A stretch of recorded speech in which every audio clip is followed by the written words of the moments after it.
9 tomato growing mistakes to avoid. Did you know that a few small changes in your tomato growing routine could increase your harvest by over 30%? Most gardeners don't realize that common mistakes, some as simple as when you plant or how you water, can decrease your yield dramatically. And since tomatoes are one of the most popular homegrown crops, every little tip makes a big difference. Now, let's start with one of the most common and often overlooked mistakes. Number 9. Not knowing tomato type and variety. Tomatoes come in many delightful varieties: determinate, indeterminate, cherry, beefsteak, heirloom, or hybrid. If you don't know what type you're planting, you might end up with disappointing results. Some varieties need more space, while others thrive in containers, so understanding your plant helps you give it exactly what it needs.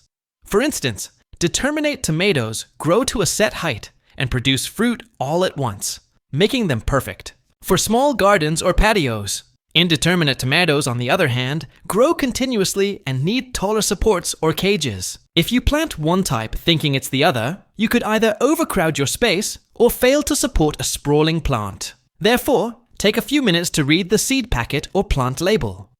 It might seem simple, but this small step can dramatically improve your harvest. Also, research the best tomato varieties for your climate or region, because what thrives in one zone might struggle in another. Number 8. Ignoring soil quality and pH. Soil is the foundation for any healthy tomato plant, but many gardeners overlook its importance. Tomatoes need loose, well-draining, nutrient-rich soil with plenty of organic matter. If your soil is too compacted, sandy, or acidic, your plants may grow slowly, or not at all. The ideal soil pH for tomatoes ranges between 6.0 and 6.8. If it's too acidic or too alkaline, nutrients become less available, even if you fertilized. Therefore, testing your soil is a crucial first step before planting. You can easily get a home soil test kit, or you can send a sample to your local extension office for a detailed analysis.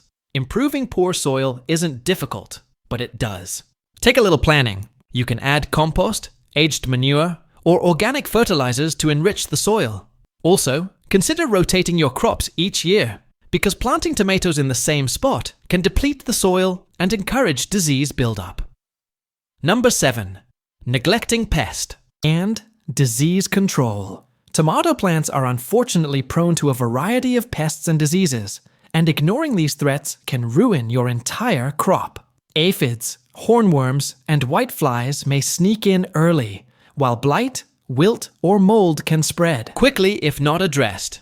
If you spot even one pest or suspicious spot, act immediately. However, prevention is always better than cure. Healthy plants are less susceptible to infestations, so it's essential to provide the right nutrients, water, and airflow.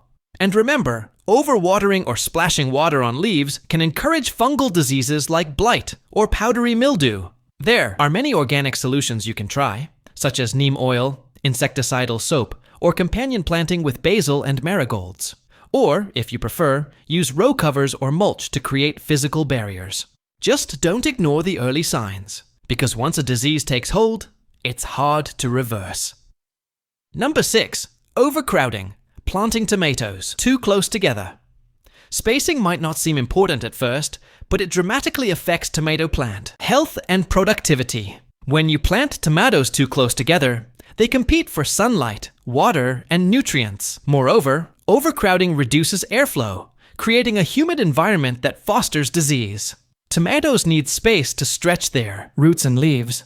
If they're crammed together, their growth may be stunted, and fruit production could suffer. Therefore, aim for at least 18 to 24 inches between plants, and even more for larger varieties. While it may be tempting to squeeze in more plants, the risks outweigh the benefits. Additionally, good spacing allows you to monitor and maintain your plants more easily. You'll be able to prune, water, and harvest without damaging stems or knocking off green fruit.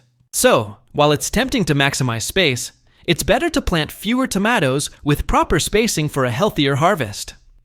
Number 5. Lack of proper support. Stakes or cages. Tomato plants grow tall and heavy, especially when fruit starts to set. Without proper support, stems may snap, fruits can touch the ground, and diseases may spread. And unfortunately, once a stem is broken, it rarely recovers well. Staking or caging your tomatoes early, even when the plants are still small, helps train them to grow upward and stay off the ground. A strong vertical structure improves airflow and makes it easier to prune and harvest. So, whether you use wooden stakes, wire cages, or a trellis, secure them well and monitor growth weekly. However, not all supports work for every tomato type. While indeterminate varieties need tall, strong cages or trellises, determinate ones do fine with shorter supports. Therefore, match the support method to your variety so that your tomatoes can grow tall and thrive safely. Number 4. Fertilizing errors.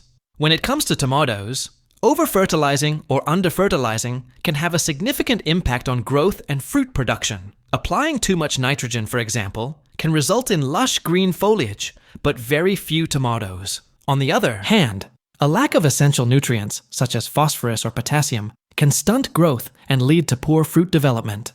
Therefore, it's crucial to use the right fertilizer in the right amounts at the right times. Tomatoes generally need a balanced fertilizer with a ratio of nutrients like 10-10-10, but the key is to adjust based on the plant's growth stage. Early in the growing season, a balanced fertilizer will promote healthy growth. However, as your tomatoes begin to set fruit, it's important to switch to a low nitrogen, high potassium fertilizer to encourage fruiting rather than leafy growth. Like 5-10-10.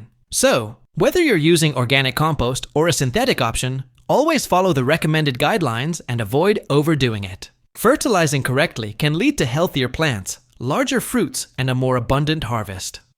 Number 3. Not pruning or removing suckers. Tomatoes tend to produce side shoots known as suckers, especially indeterminate varieties.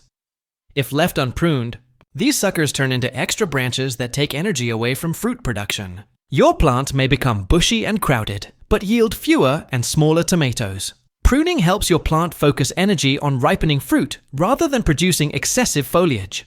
It also improves air circulation, reducing the risk of disease. But be careful, not all pruning is good. Over-pruning can stress the plant or expose it to sun scald, especially during hot weather. Start by removing the small suckers that form between the main stem and the leaf branches. Use clean, sharp scissors or your fingers, and always prune in the morning when the plant is less stressed. If you maintain a regular pruning schedule, your plant will reward you with a more manageable shape and a bountiful harvest. Number 2. Planting too early. Planting tomatoes too early in the season is a common and costly mistake. While you may be eager to get a head start, cold soil and frosty nights can damage young plants or kill them entirely. Tomatoes are warm weather crops that thrive only when the temperatures are consistently above 55 degrees Fahrenheit or 13 degrees Celsius at night. Even if frost doesn't strike, chilly soil can stunt growth or lead to nutrient deficiencies. Your plant might just sit there, refusing to grow, while a later planted seedling may quickly outpace it. So, waiting just 1 or 2 more weeks can make a noticeable difference in vigor and yield. If you're set on early planting, use row covers, cloches, or black plastic mulch to warm the soil. But it's safer to check the last expected frost date in your area and plant only after the danger has passed. Being patient now can save you from starting all over later. Number 1. Improper watering. Techniques. Watering tomatoes might seem simple, but the way you water your plants can make or break their growth. Overwatering is just as harmful as underwatering, as it can lead to root rot or encourage fungal diseases. On the other hand, inconsistent watering, such as letting the soil dry out completely between waterings, can stress the plants and cause cracking in the fruit. Therefore, it's crucial to maintain a steady watering routine that keeps the soil evenly moist but never soggy. 2. Achieve this, water deeply and infrequently, aiming to soak the soil at the root level. Tomatoes have deep roots that require consistent moisture, but they don't like sitting in water. Early morning is the best time to water, as it allows the plant to absorb the moisture before the heat of the day and prevents the leaves from staying damp overnight, which can encourage mildew. While it's easy to rely on a watering schedule, it's also important to adjust based on the weather. Hot, dry days may require more frequent watering, while cooler, rainy periods might necessitate less. Proper watering not only prevents disease, but also promotes healthier, more productive tomato plants. Bonus tip: rotate your tomato crops each year. One powerful but often forgotten way to improve tomato health is crop rotation. Growing tomatoes in the same spot year after year can decrease soil fertility and increase the risk of soil-borne diseases, like blight, wilt, or nematodes. That's because leftover pathogens and pests from the previous season can linger in the soil, waiting to attack your new plants. By simply rotating your tomatoes to a new garden bed, or even switching them with a different plant family like beans or lettuce, you break the cycle of pests and diseases. Additionally, this gives the soil time to recover and rebalance its nutrients, leading to stronger, more resilient plants the following year. So if you want to improve your long-term tomato success, don't skip this step. Even small backyard gardens can benefit from thoughtful rotation, and it's an easy way to protect one of your most popular crops season after season.